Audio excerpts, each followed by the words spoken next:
maximize profits. And so up here is a schedule number. So you got to put on your what I call the schedule goggles of being able to digest things with numbers. So output, so quantity and price. What is quantity and price graphically? What do we call that thing graphically if we have our graphing goggles on? So we got a quantity column and a price column. X and Y, nope. Q and P, but what do we call the relationship? This is showing the relationship. At $22, 4 units are sold. At $19.75, 6 units are sold. At $14.75, price is going down, quantity's going up. Demand, yes, that's the demand curve, right? So that's the demand curve. What? Yeah. All right, so the demand curve. So that is the demand curve. All right, good. And then we've got total revenue related to it. And so at high levels, what's happening to the revenue? It's going up. And then what happens right here? It peaks and starts to go down. So revenues can climb for a while. I don't even want to bring up the graph. I'm so tempted to graph that. But we had our graph that kind of showed the relationship between revenues, revenue mountain. So that's that. Total cost. Do they ever start coming down? No. So total costs are going up the more you make. Why? What type of cost do we have as we're producing that assures us that cost will always be going up the more I make? Marginal cost, yes. What type of cost, though, contributes to marginal cost? Variable. So variable cost. So some costs are fixed, some costs are variable. The variable cost assures us that the total cost is always going to be going up as we produce more. So it's an increasing function. And then we've got our profit equation of total revenue minus total cost equals our profit. And so we can see our profits changing over time due to the mix of cost and revenue. And then we've got, of course, our marginal cost and marginal revenues. So marginal cost dips down a little bit, 10, 9, 8, 7, 650, 625, 6, 575, 625, 650, 675. So we got kind of a J-shaped marginal cost curve reflected in that. And then our marginal revenue curve is twice the slope and lies below the demand curve. All right, so how does this guy or gal maximize profit, our monopolist here? How does a firm maximize profit? This one you don't have to look at the schedule. I want the number, give me the meaning. Look back in your notes. You should have it memorized off the top of your head, especially for the final exam next week. How does a firm maximize profit? By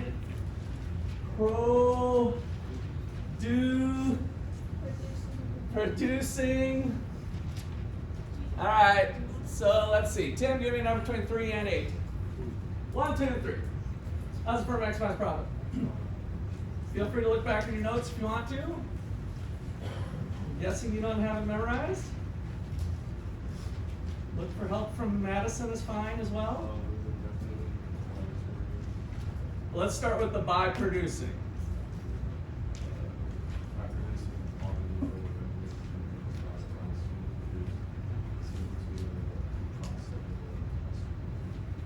All right, so by producing the cost, that can't be right. 1, 2, 3.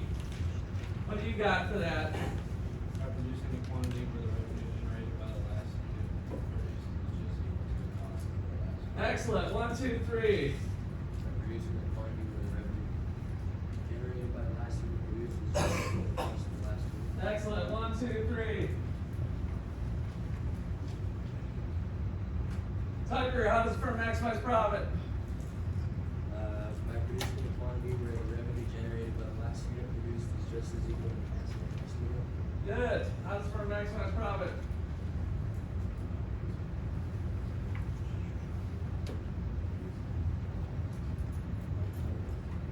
I called it the holy grail of business. I gave you guys the key to getting a job anywhere you want to work.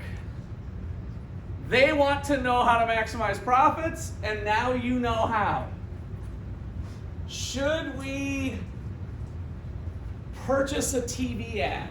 So you're working for your company and they're interested in doing a local TV ad. Should they do it? How would you use that thought, that common sense economics, how would you use that to tell your boss whether it's a good idea to purchase a TV ad? What should your boss be thinking about? Tim? How much do we produce and what price do we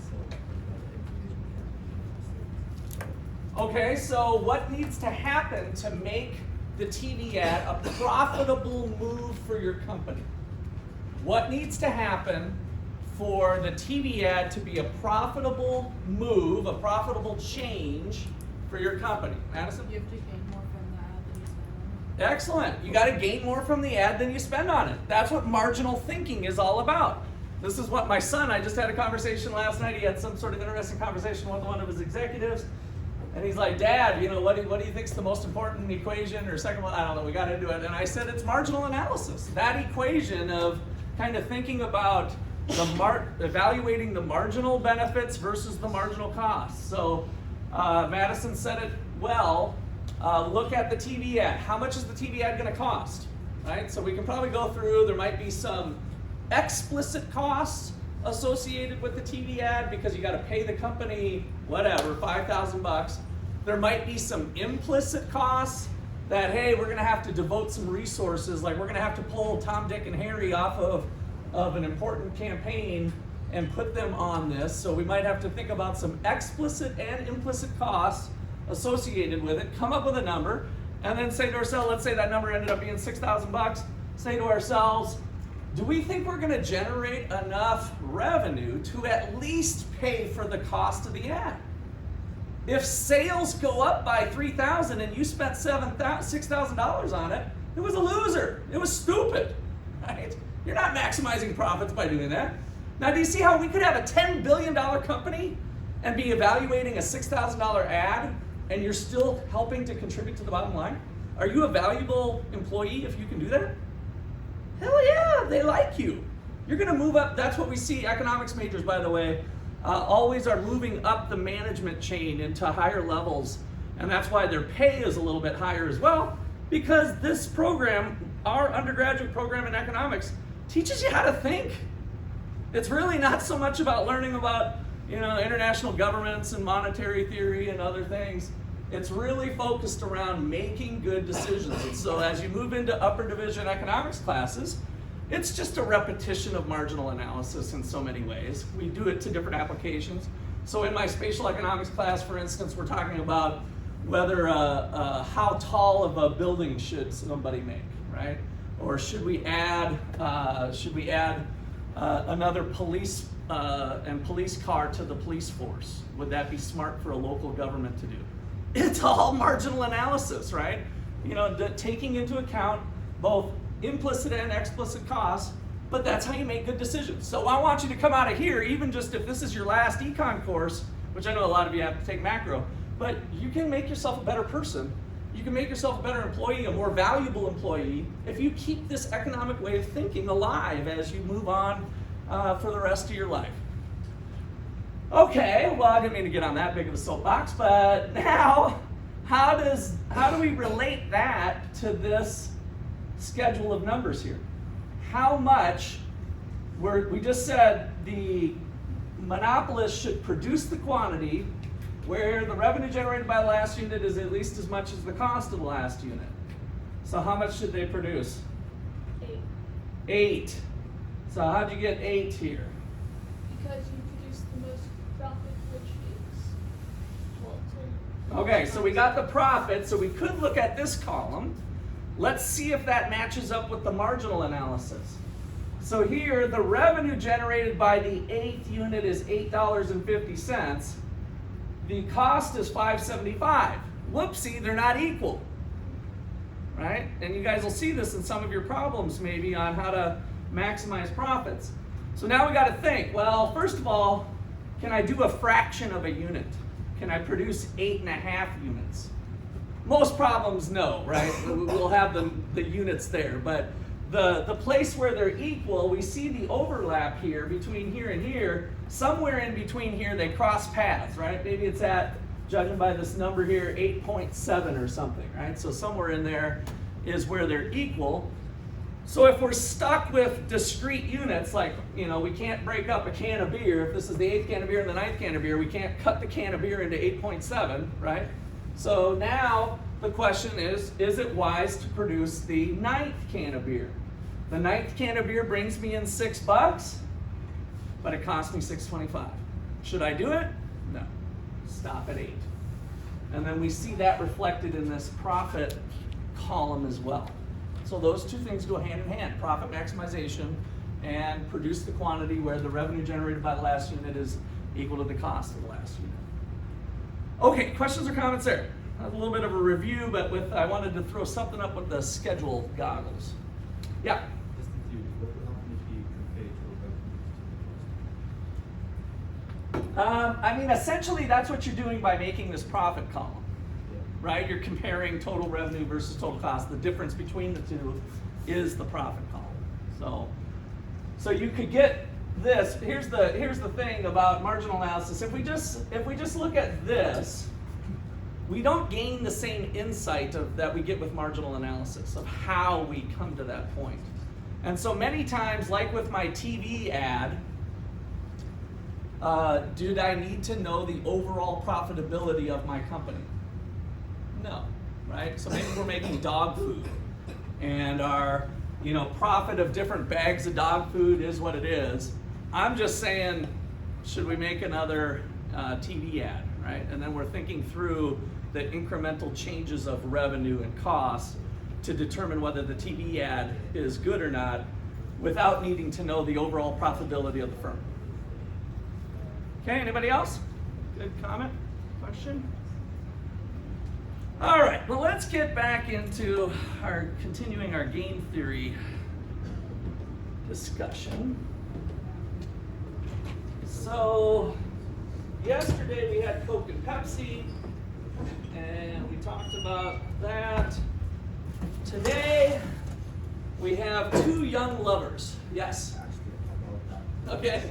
So, in the test, I did a few questions yesterday, and there was the game theory, like the squared payoff matrix. Yeah. And they put that if a firm produces or invests more or less money, they earn more. That is not realistic, is it? No, because of that's similar to what happened to Pepsi though, right? Is that it's possible that if I do a move and another, because of the interdependence, if I do a move and somebody else does some move, then it's possible that I could make more money. Yeah, but they said, like, for example, if Pepsi produced high, invested high amounts of money, and for example, Coca-Cola. Let's look at after class if it's kind of down to the mechanics of it. We're going to go through another example and see if that helps.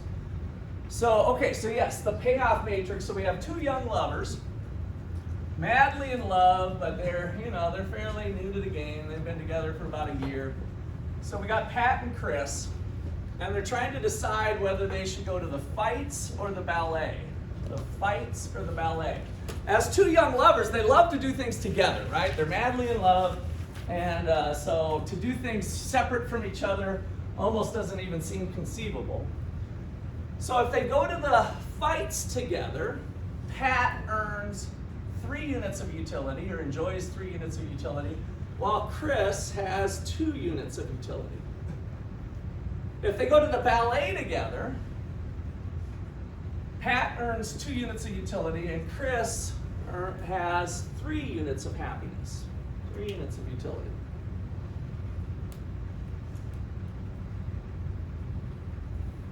Now, if Pat goes to the fights and Chris goes to the ballet, then they have 1 unit of happiness.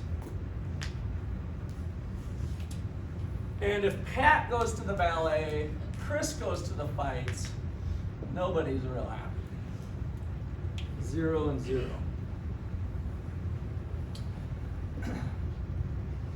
Now, this is a one-shot game. Turns out the biggest, baddest hombres of the UFC are fighting tonight only. You know, probably the greatest fight of all time. And then the Russian ballet's in town, and the greatest dancer of all time is in town one night only. Right? So it's a one-shot game. Fights or ballet, what's our equilibrium? What does our young couple do? What does our young couple do? What'd you say? Fights? Why is that? Because it's one-time show. Yeah. And the ballet is like just one town in the city, so they can go like if they really want. No, both of them are one-time deals, so that's what I was trying to set up, that they're both kind of special one-time events. I mean, they're either going to go to the fight only or the ballet only. Okay, so you're saying these two, they're going to go together, is what you're thinking. All right, Tim. Someone's probably going to step back. Someone's what? Someone's probably going to step back. And if you look at the numbers, it doesn't really matter who, because in the end of the day, they get more joy out of going together than going alone. So, Well, let's go back to my last thing I gave you yesterday, solving games. Does either person have a dominant strategy? A choice that they would do no matter what the other one does. So to work through that, we kind of say, if Pat chooses the fights, what would Chris do? If Pat chooses the fights, what would Chris do? The fights. If Pat chose the fights, what would Chris do? I'm sorry. The ballet, I meant to say ballet. If Pat chooses the ballet, what would Chris do? The ballet, because 3 is greater than 0. So in one case, Chris chooses the fights. In the other case, the ballet. No dominant strategy. Turns out to be the same logic for the other person. Now, second strategy, number 2 for solving games is there a Nash equilibrium? So we can go to any equilibrium here. Is this a Nash equilibrium? Look at your definition from yesterday on an equilibrium.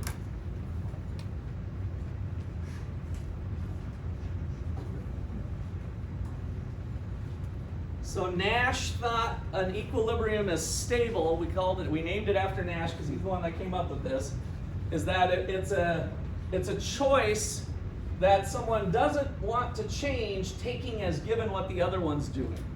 So you kind of ask yourself the question, would Pat like to change the choice, taking as given Chris is doing ballet? Would Pat like to change? No. Would Chris like to change? No. Nash equilibrium. Now, the way this is set up, a little hint here is that if there is another Nash equilibrium, it's going to be on the diagonal, because we already know we can't go up here because this person would like to change, so would this person for that matter. So we could kind of jump over to this other one that seems kind of juicy anyway. Would Pat like to change? No. Would Chris like to change? No. So unlike some of the things we've been doing so far where we had one equilibrium where the 2 lines cross, here we can have multiple equilibria, is the plural for equilibriums. So, seems like we've got kind of Jesse's thing going here that we kind of predict that they're probably going to go together, right? So we got something. We've kind of weeded out the other alternatives of going separately using our Nash equilibrium analysis. But still, the question remains, what are we going to do? Going to the ballets or going to the fights? Ballet. What do you think?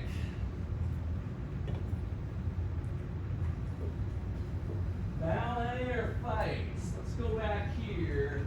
What were we on? to tuck the name of Tucker and the end of the D, right? What's your name again? Pull. 1, 2, 3. What do you think? Fights or ballet? Ballet, why? Happy wife. Happy wife, happy life. Oh, how sweet. Well, this is actually a lesbian couple here. So this is Pat and Chris. So this is, I'd expect more out of you guys to be more in touch with LGBTQ issues. So it's a little disappointing that Professor Russ at age 52 has to be a little more sensitive to that. But Pat and Chris could be a gay male couple here. I purposely picked androgynous names to try to fool you. By the way, thank you very much for indulging me. I always wait every class, I've been doing this for 25 years, until somebody says something gender related, and it's usually do whatever the woman wants or something like that. And then I gotcha! So thank you for the cheap laugh. All right. So yeah, can we do that? How about some bargaining a little bit, right? So in game theory, we might look at side payments. Hey, honey, we'll go to the ballet if you do that one thing I like, right?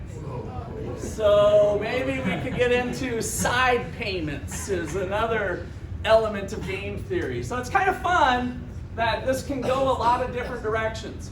There is one equilibrium, though, that's an identified equilibrium that nobody has said yet. Is it that there's 2 zeros in one as opposed to 2 ones? No, it just has to do with, do we go to the fights or the ballet? And this could be something a real-world couple would do. And it is an equilibrium in game theory. What might a young couple do? Go to both. Can't. Yes, good point to bring that up. Like, could we go to half of one? They're a far enough distance apart. And then basically I'm just assuming it away, that it's not possible to go to both or at the same time. How about money? Go to the one that's cheaper. I'm going to wipe that one out too. Remember how we did utility per dollar, where we equalized it? We'll just say that these are utilities per dollar. So there's no difference in pay, or it's already been accounted for, the different prices. But there's still one thing. What might a real world couple do? Throwing out the things that we've already talked about. Fights or ballet, it's kind of even Steven between the couple who gets a little bit more benefit going to one. Which one? I guess let me make sure that's clear. Who's the fight liker, Pat or Chris? Pat. Pat's our fight liker, and Chris is our ballet liker. So what might you do? Is there any way you could pull out your phone or reach into your purse and come up with what seems to be a fair solution when we thought about everything else? Flip a coin, yeah. Yeah, so Madison's got it. Flip a coin. So that turns out to be a mixed, what's called a mixed strategy equilibrium, is to flip a coin, and then whatever the coin says. The reason we're flipping a coin is that we've got a 50% odds of some of these payouts being equal to 5. We're not going to get into the math and kind of jargon of it, but you get kind of the gut feeling of it that seems kind of fair, right? To do a 50%. So we have a mixed, so first of all, there are still 2 Nash equilibrium, and then we have a mixed strategy equilibrium of doing a 50-50 chance of where to go. So you could flip a coin. You could pull out your phone to a random number generator, and through 10, a number between 1 and 10, 1 through 5, we go to the ballet, 6 through 10, we go to the fights. We could roll a die, a 6-sided die, and 1 through 3, we go to the ballet, 4 through 6, we go to the fights, right? So you could have different randomization techniques that give you a 50-50 chance of going to one place or the other. All right, so any last questions or comments there?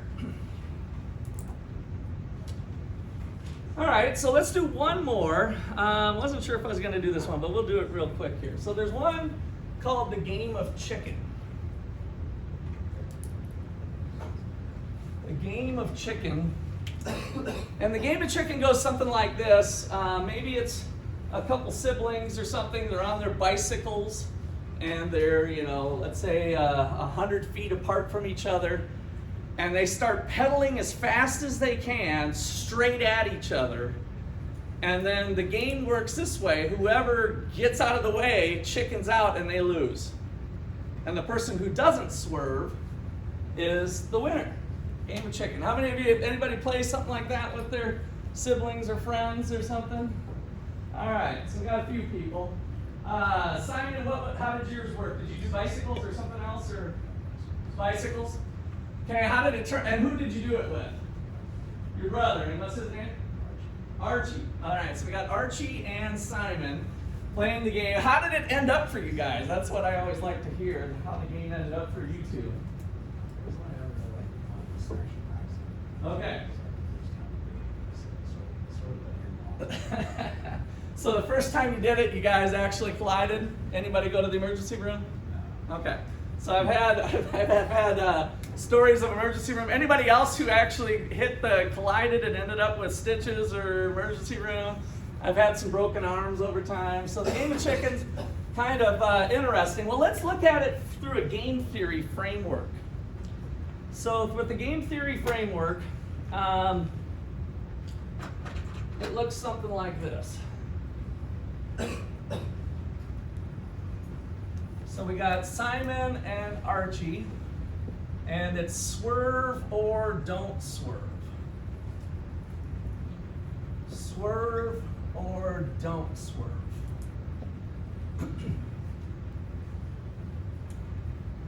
So if Simon swerves and Archie does not, then Simon's the loser and Archie wins. So let's put 10 units of utility and 100 units for Archie.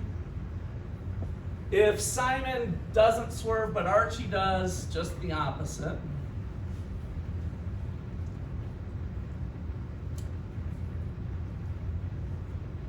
Now, if they both swerve, they're both chickens, but they both don't have any injuries.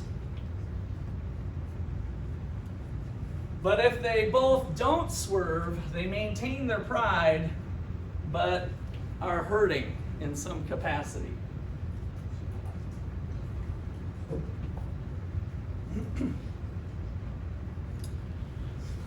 Okay, so is there a dominant strategy? So that's kind of an easy way to start off here. If Archie chooses to swerve, Simon's going to want to not swerve. If Archie doesn't swerve, Simon's going to want to swerve.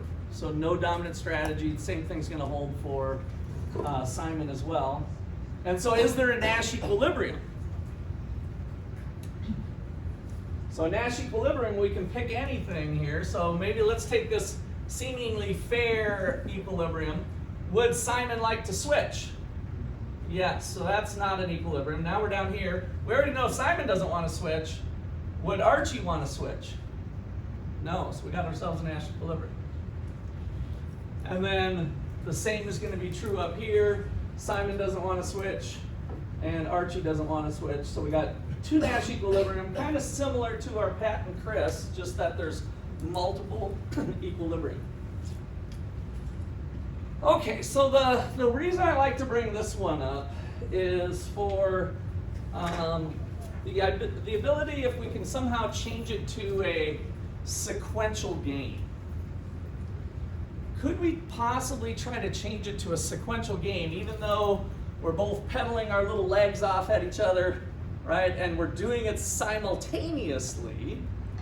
But is there a way to kind of change it to a sequential game? So imagine Simon, or I'll be Archie here. So if Archie could move first, right? So a sequential game is where Archie gets to move first. If Archie moved first and then Simon moved, what would Archie pick? What would Archie pick if he got to go first if it was a sequential game? Don't. So Archie would pick don't, we're using backwards induction like we did yesterday, or talked about yesterday, because Archie knows that if Simon has the second move, doing what's best for himself, he would swerve and Archie would get the 100. The problem is we don't have a sequential game, we have a simultaneous game. So maybe a strategy would look something like this. So Archie's thinking to himself, and Archie's just like, you know I'm not gonna swerve, I'm never gonna swerve, I'm so mad at you for what you did. Can't believe you did that, I got in big trouble, I got my butt slapped from Mom. There's no way I'm swerving, let's go! Is it possible that I was convincing through what's called cheap talk that Simon really thinks I'm super mad and out of my mind and crazy and that I'm not swerving? Could I have influenced him?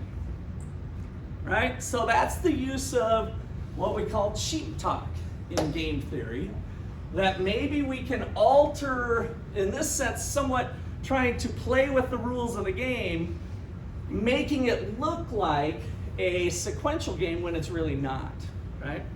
And so people can do that. Honestly, I tend to think, although the jury's still out, I'm not so sure this wasn't President Trump's strategy dealing with North Korea. So if you remember back then, whether you're a Trump fan or not, doesn't matter, or indifferent between them, he was calling them names and doing the stupid stuff that Donald Trump does, you know, kind of being a little crazy, right? And so was it possible that he was being Archie to try to keep North Korea in check, to say like, this lunatic that's now leading the most powerful nation in the world, he might just bomb me, right? He might not be kidding, right? He's making fun of me. What leader does that, right? And so I'm not so sure that Donald Trump maybe was using some of that tactic to try to shape world relations. So I don't know that for sure. He might just be crazy. I don't know. So the jury's still out. We'll see how this November goes. All right, so any last questions or comments there?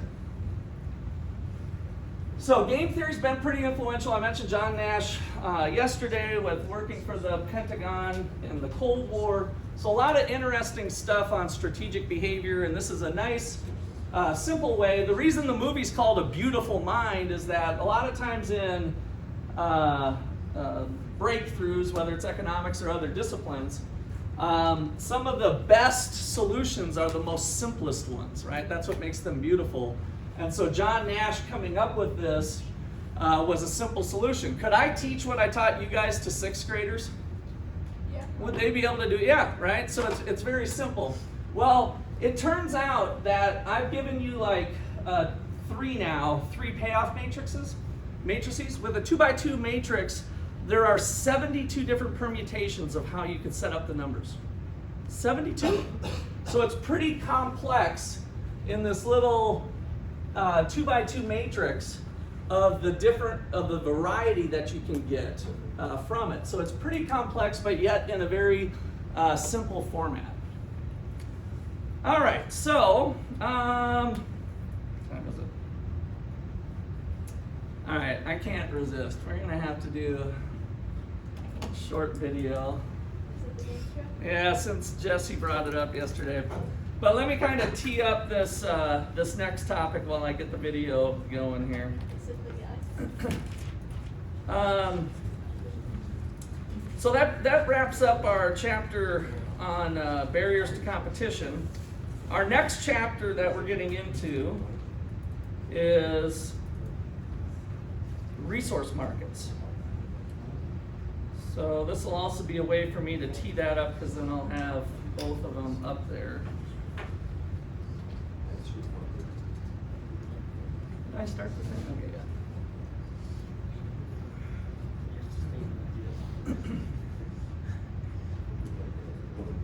yeah. Okay, that's right. This one, I'm not sure if we,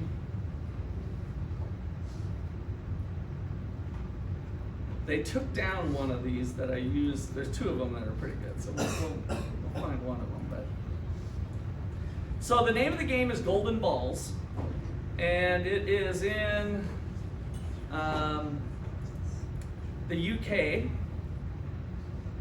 and it's a game show where the people have to make a choice to split or steal. Split or steal. And so there's a little bit of strategy that goes on, and I'm going to fast forward a little bit to where this one gets us to. Yeah. So you take the money and I'll split with you after the show. Yeah. All right, so here they're kind of looking at the split or steal balls. Okay. And there is big money on the line. Like this, the bigger one I had was like $100,000. This one was a little bit smaller, but if they agree to split, they get the money. They both get the money to split the pot. If they don't, they both go home empty-handed if they try to steal. But then if one offers a split and the other one steals, the one person gets the whole pot. So split or steal is the thing, and I think he goes over It's those the rules easiest there. choice, but the most difficult one. What I want you to do is to spend half a minute talking to each other about what you both should do. Nick? And you go home with 6,800 each. Okay, 6,800 If one of each. you chooses the steal ball and the other chooses the split ball, whoever chooses the steal ball goes home with the whole lot, 13,600. But if you both choose the steal ball, you leave today's game with what you came with, nothing. It's the ultimate test of faith, trust, and let's face it, greed. Take a moment, looking to each Okay, other. now we're into this. I'm going to write it on the board. What you both should do. Nick, Abraham. Abraham, I want you to trust me. 100% I'm going to pick the steel ball. Sorry, you're going to I'm going to choose the steel ball. You're going to take I want you to do split, and I promise you that I will split the money with you. Well, after you took steel. Yeah. You're going to take steel. Yeah. I'm going to take split. Yeah. So you take the money. And I will split it with you. After the show. Yeah.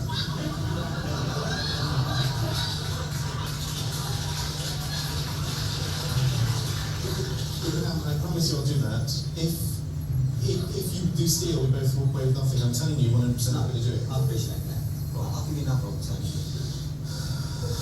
Why don't we just both pick split? I'm not going to pick split. I'm going to steal. Abraham, honestly, 100% going to steal. It's in your nature to steal. No, I'm honest, and I'm going to tell you. You're honest. I am. That's why I'm telling you I'm going to steal. If you do split, then I will split the I money. can't see myself doing that. Okay, well I'm going to steal, so we're going to leave with nothing. Where's your brains coming from? I can't work out. I know that I'm a decent guy, and I will split the money with you. Well, we should just both split then. No, I'm going to do steal. There is no No, legal I know there is. I know there for is. him to give you the Of money. course.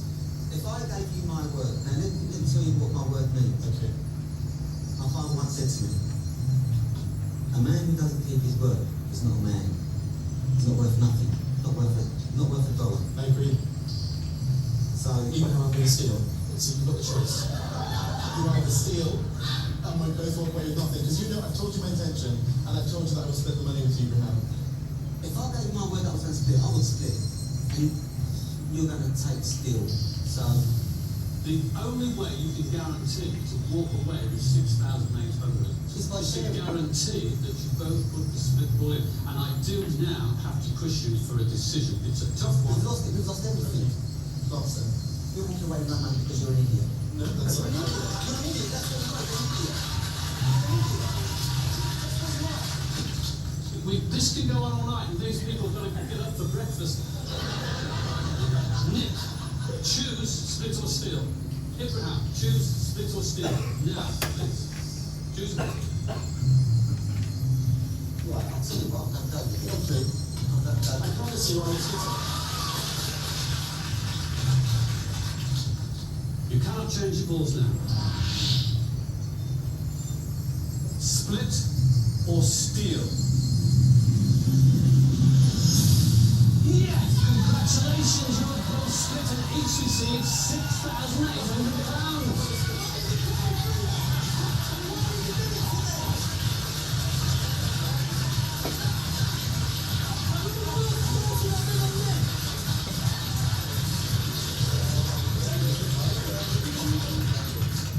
All right, so let's look at this game.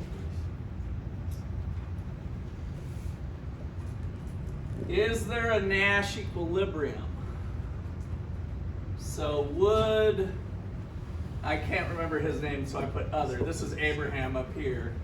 Would he want to switch? So now we got it, it's indifferent between the two, right? There's no incentive to switch.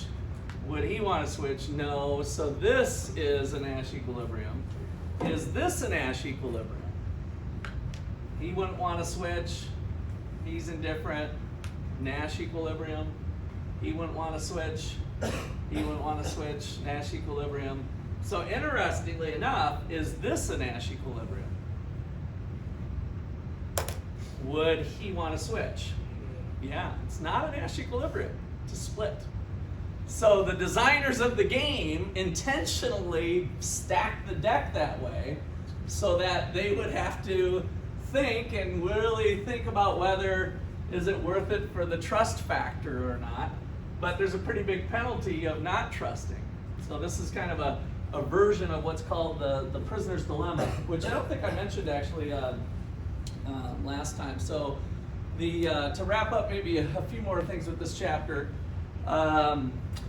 the Coke and Pepsi thing is in general a game format called the prisoner's dilemma. How many of you have heard of prisoner's dilemma, maybe from another class in high school or otherwise? Yeah, so the prisoner's dilemma, the original prisoner's dilemma story was something like this. Bonnie and Clyde are caught in a crime, and what does the police do when two people are caught involved with a crime? What's the first thing they do?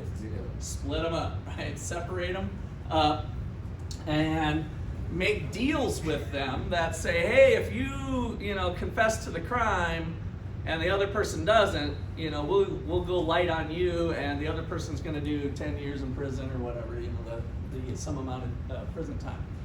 And so they offer the same thing to both, but the dilemma is it gives you incentive to potentially confess to a crime you didn't commit with the prisoner's dilemma. So with Coke and Pepsi, if they would like to get the best outcome, which was the 50-50, but they both have incentive to not do that, to not cooperate and go with the 20-20. So that's known as the prisoner's dilemma. Another little fun story related to that is that I actually used that in class at Iowa State University.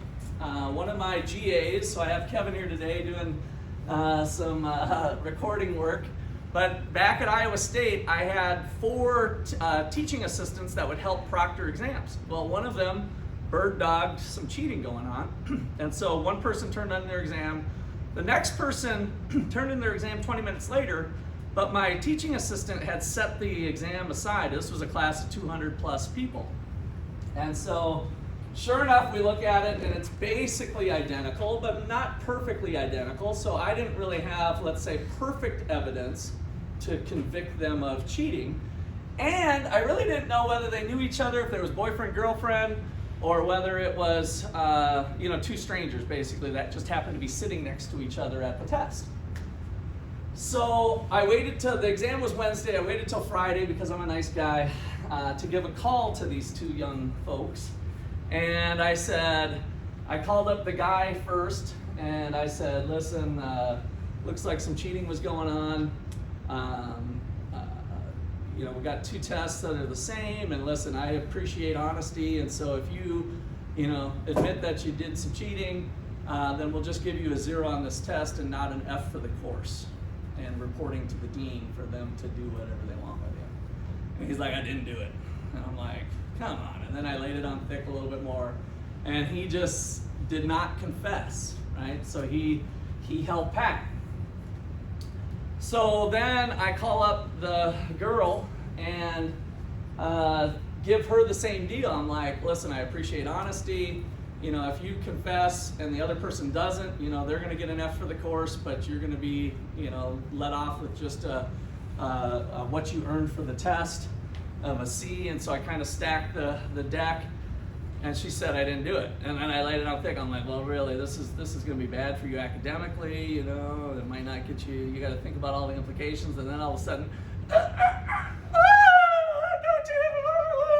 I'm like, yes, I broke her, right? So through the kind of the stacking of the deck, I got a confession. So the prisoner's dilemma, though, goes, remember from our Coke and Pepsi, that if I get a confession and the other one stonewalls me, then the guy goes up. So through conversation, I learned, while she was sobbing, he doesn't know me, I've never met him before in my life, I just wasn't prepared for the test, and I'll never do it again, and blah, blah, blah, blah, blah, right? And he's like, he didn't even know what was going on. That's why he was like, I didn't do it, you know, and I didn't do it.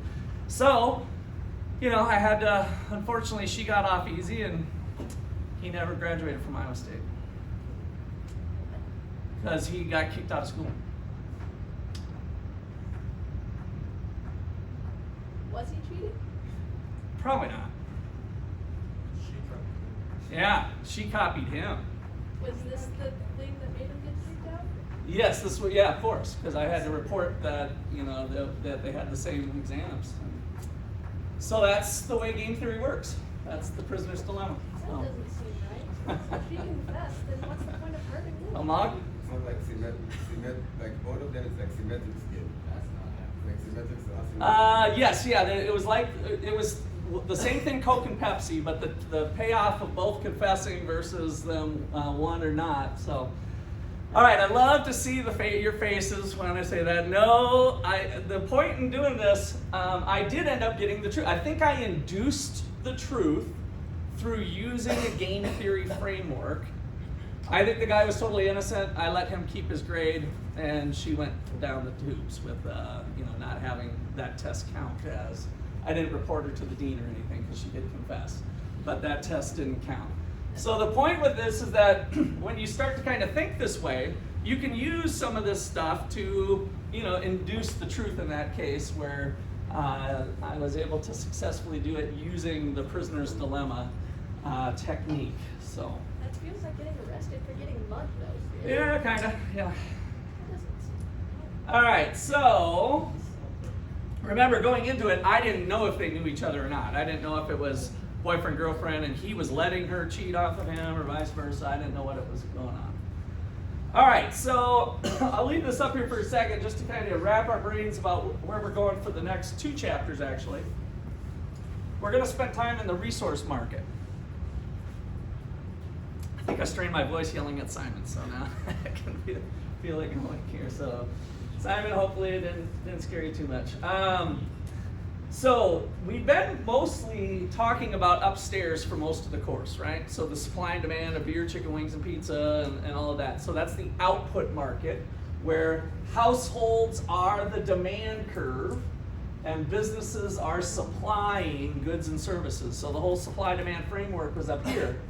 But there's an equally sized market down here where payments for resources are going towards households. So there's income of households through wages, rents, interest, profits that are being paid for the ownership of the resources from the households of land, labor, capital, entrepreneurship.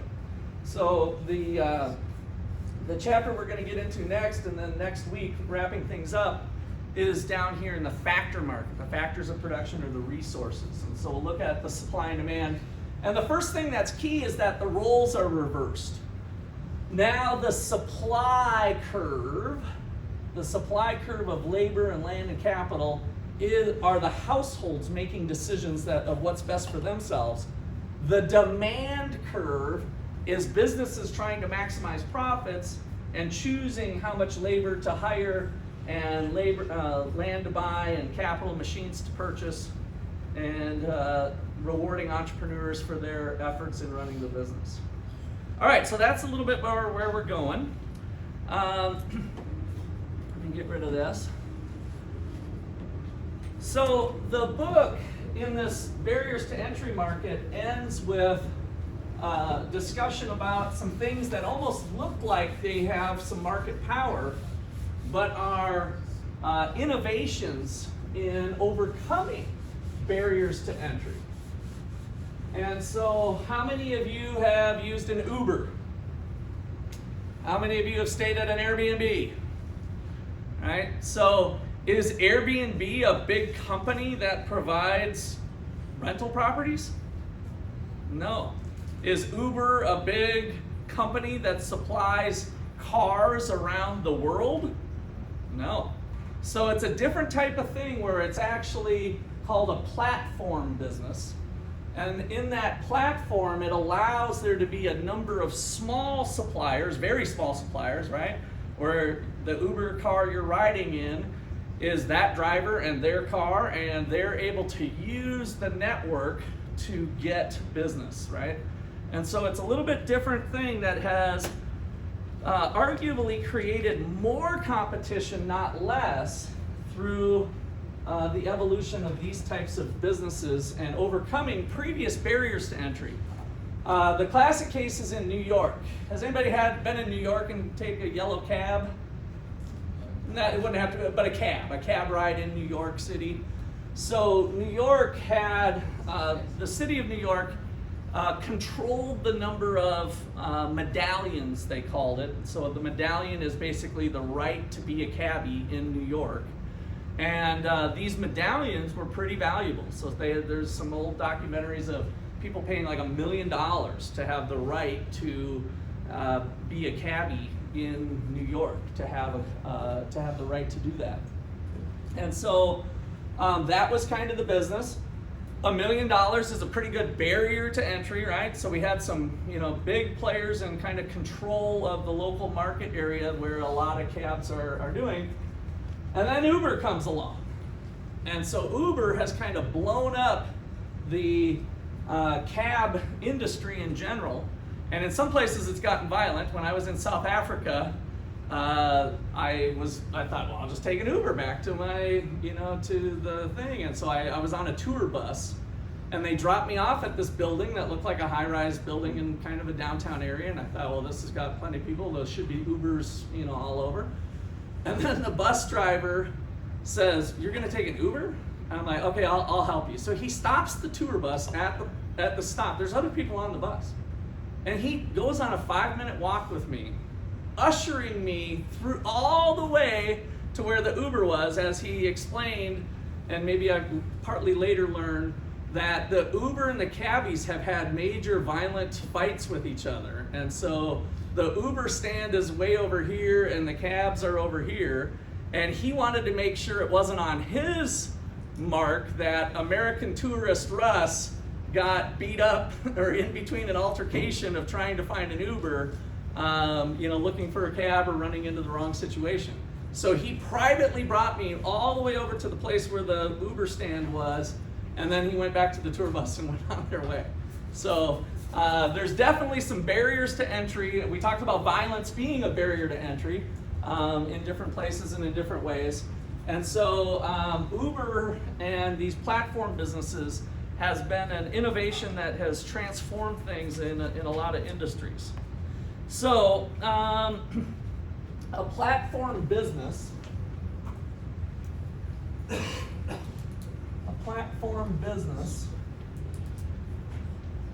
is an organization or a company. I'll just take it right from the book here. So a firm that provides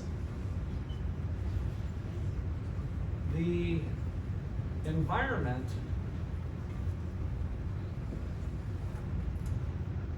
for the creation of synergies among decentralized,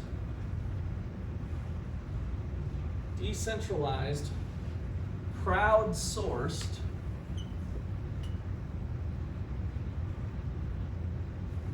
resources.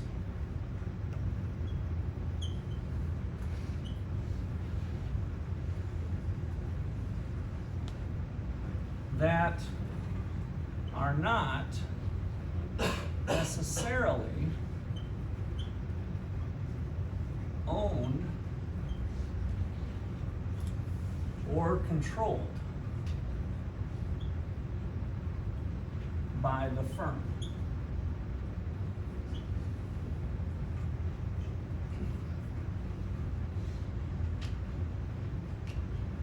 And so Uber, Airbnb, oh gosh, they even have the car one, Turo. I haven't used yet, but Turo's another one. They have Lyft, yeah, Lyft and all of those. So what are they doing? They're providing this, and what's meant by synergies is that in order for it to have value to the consumer, it's nice that they can go to a one-stop shop, the app, and access somebody that's a member of this network, right? And so if not, imagine what the alternative would be is that each one of those drivers has their own little website or their own little app or something, and so it's like, oh, this is a pain in the butt. I'd rather just take a cab where I know I can call, yellow cab, and then I'll have that benefit. And so synergies are also like something on Facebook. Nobody wants to be on Facebook if there's only a couple 100,000 people around the United States on Facebook. Facebook starts to have some appeal when a lot of your friends and family are on Facebook. Now all of a sudden there's synergy for you to use Facebook, to be a user on Facebook or any other app that you pick. And so we've seen some businesses that have gone away. So some of the previous to Facebook, we had, Yahoo, and that was more of a, I always forget, MySpace, that's what it is. Yeah, there was another Yahoo one.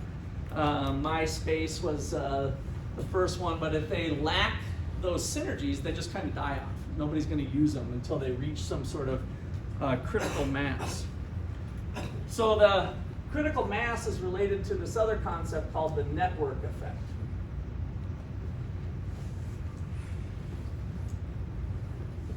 So the network effect occurs when the value of a product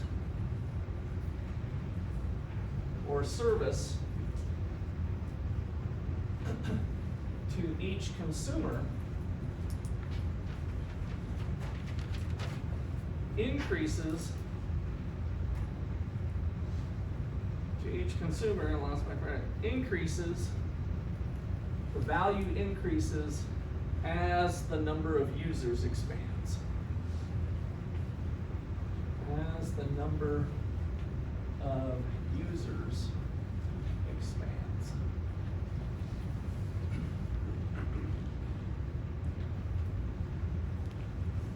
So if we throw a little econ into it, it's also called a network externality. So we talked about externalities in the previous chapter. So this external effect that's happening outside of any one individual transaction.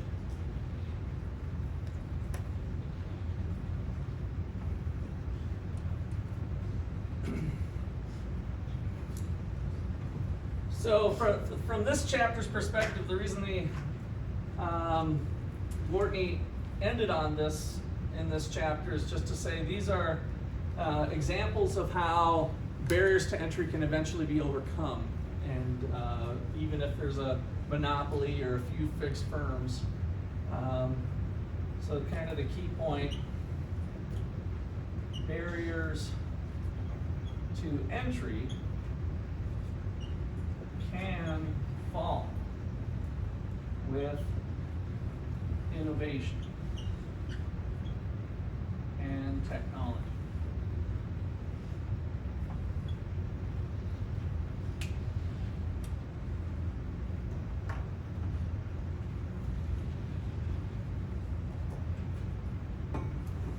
And so if we start thinking, well, oh, these companies are getting too big, then we can fall back on, well, how hard is it for another platform to emerge if people don't like what's happening with that platform? I mean, I think, correct me if I'm wrong, but things like Snapchat and Instagram and all of that emerged because young people like you didn't like that grandma was seeing you with your friends and had access to know what you're doing a little bit more, but yet you wanted to communicate with your friends, right? And so some of these other platforms started to become appealing to the younger crowds.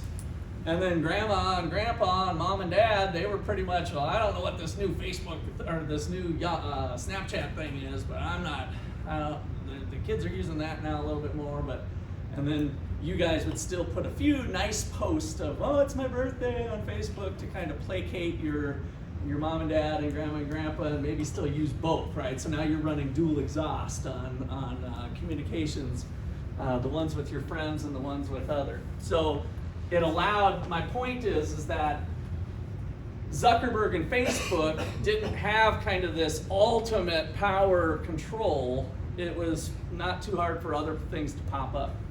Now I think how that's evolved that's a little interesting though is who owns Instagram? Meta, right? And so this is another little bit of an issue of that as new competitors start to emerge, then the Facebook and the bigger existing incumbent can maybe take them over. Again, in a free market system, that's just the ability to do that. And now they're able to preserve these two identities, so you as a customer, grandpa and grandma still can't see what you're putting on Snapchat or TikTok. TikTok's a bad example with the ownership, because we know the Chinese are more in control of that one. But they don't necessarily see that, but Facebook has more of your data and potential power for how to use that data, whether to sell it or to do other things with it. Since we all scroll down on the user agreement to the bottom, I accept, and you just accepted that Facebook can do whatever they want with any of the content that you guys put up on it. Okay, questions or comments there? All right, so let's get our foot here in the door in the resource market.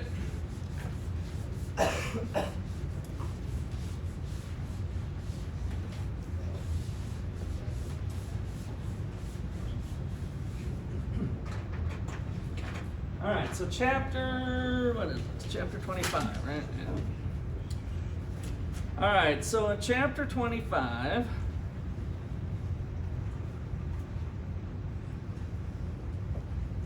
we're going to be looking at the resource market. And so let's draw kind of our first supply and demand. I guess I better, instead of putting Q here, I better put like labor. And over here we might be measuring the wage. And if we draw our home base, going through the motions of the two lines crossed, giving us some sort of equilibrium wage. Maybe it's currently $15 an hour here in Ottawa for low, no-skill labor. And that means that we've got L star amount of people working. Maybe there's 1,000 people working in this market. So there's two elements that we'll explore as we move through the content, and the supply curve, remember, is the business. I'm sorry, I just totally blew that. The supply curve is the household.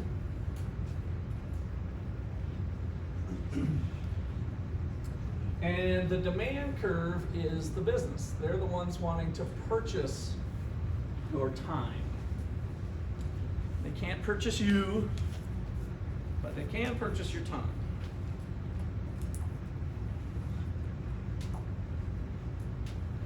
Try to keep you off your devices as you go. So kind of our first point here is, let's say, decisions to work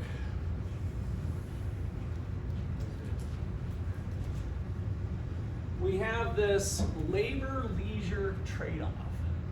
So number one is the labor-leisure trade-off that is important to recognize for the supply curve. How many hours in a day?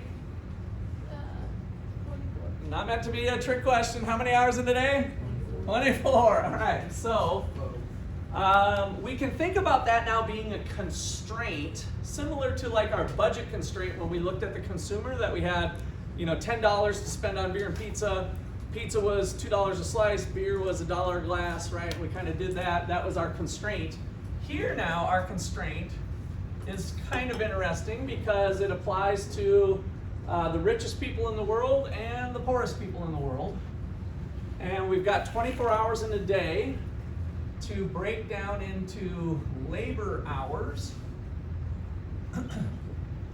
plus leisure hours.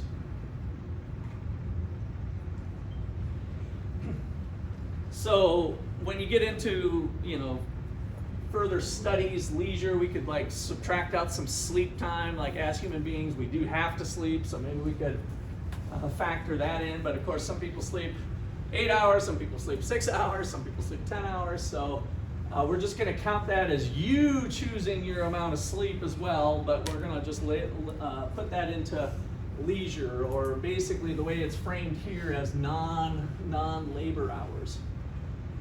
And so why is the supply curve upward sloping?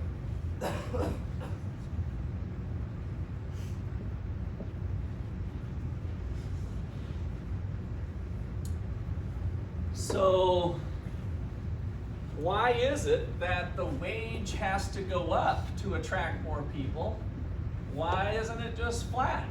Can't I hire as many people as I want to hire at $15? In theory.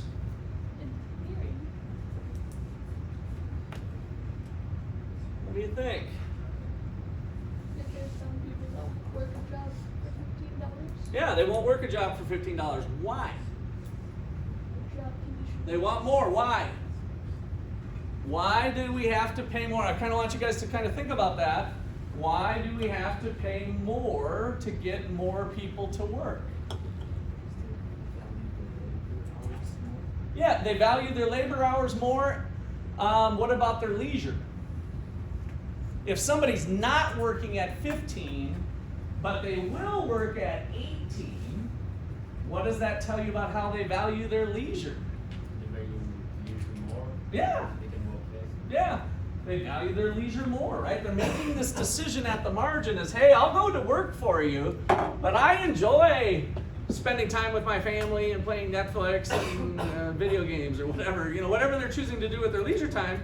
There is a price tag to that. That's what the labor market shows us, is that we need to cover people's opportunity costs. Now, there's plenty of people over here, notice this, that would be willing to work for $5 an hour.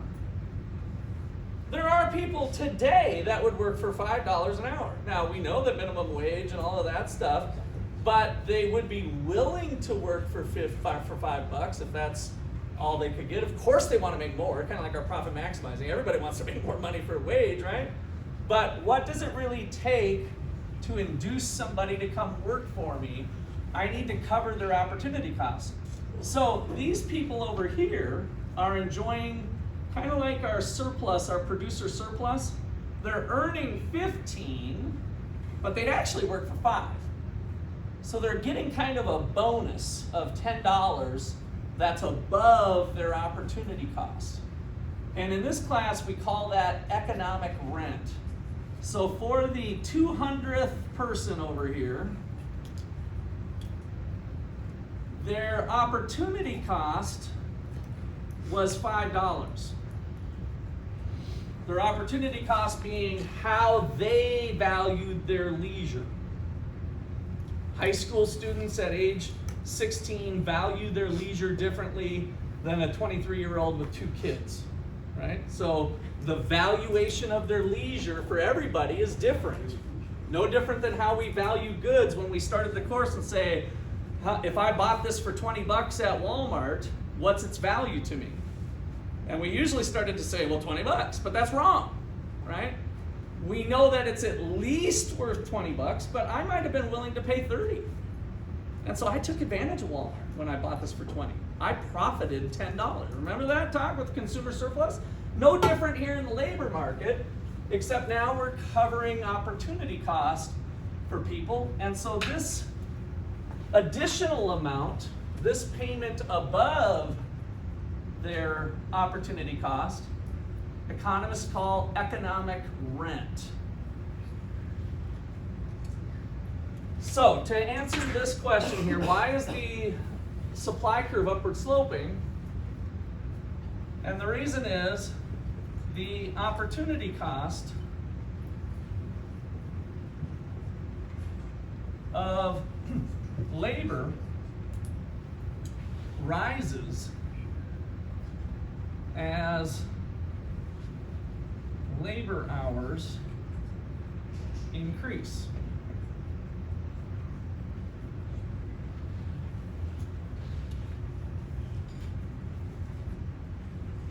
So with increasing opportunity costs, the wage is going to have to increase to get more people to work. And so for each individual worker, the key point, each individual worker has a wage that is a mix of opportunity cost and economic rent.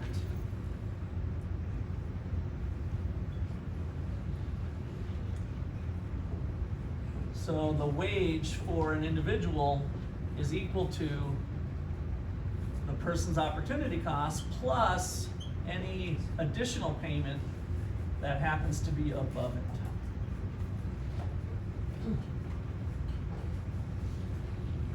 All right, we'll pick up there tomorrow.